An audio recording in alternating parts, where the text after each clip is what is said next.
Representation is so important, and we need to have that conversation all the time. And sometimes we sound like broken records, and I say it all the time. At the end of the day, we don't want to change anything. We want to be added. We don't want to remove thinner models. Like, they have their representation. You just want to add what's missing.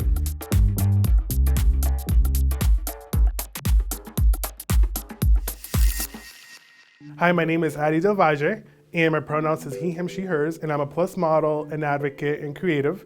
And I've been doing this for 7 years, and it's been the most rewarding thing I've done so far. You know, being representation that we don't see every day and just showing up and taking up space.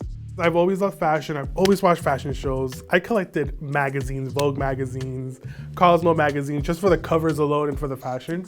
But I never pictured myself either modeling or even being in front of the cameras doing it to begin with, because I never seen myself represented in media of someone that looks like me. So I'm like, that's not for me. There's no space for me in it.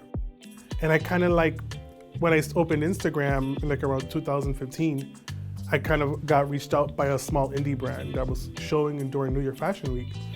And he liked my street style because I was posting street style stuff and whatnot. And he was like, I'm doing a show like next month during Fashion Week. And I'm like, this can't be real. This has to be a joke.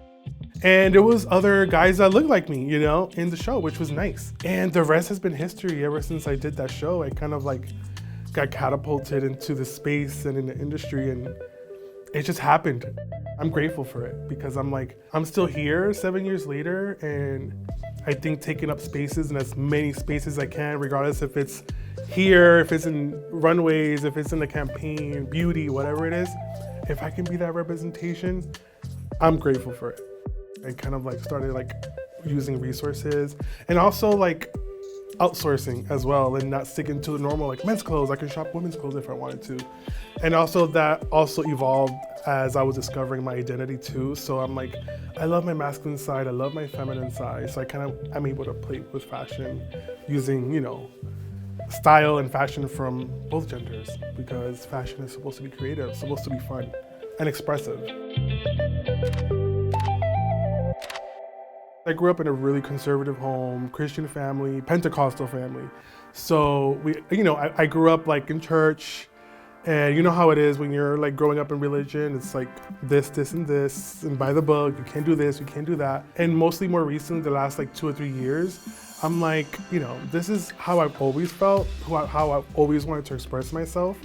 And that kind of like made me explore into fashion, because I'm like, I want to express myself on the outside, how I feel on the inside. And I've been able to do that like slowly and progressively. I feel like the women's like plus size category, that like them, they're like skyrocketed. How come we don't have that for men? We want looks. We want to wear what a smaller counterpart is wearing too, on the runway to begin with, but we want to be able to purchase it too. We want to permanently be representation and also wear true fashion that you actually created and thought of for us, you know. And the big and tall men is more than just play shirts, t-shirts, and jeans. We want to look good too, because it can be groundbreaking if it's done the right way, but genuinely. Social media is like a whole different universe, and it has the good and the bad, but the good always outweighs the bad. At least for me, you know, I'm like, this is social media, and like there's people following me that look like me, and this might help people.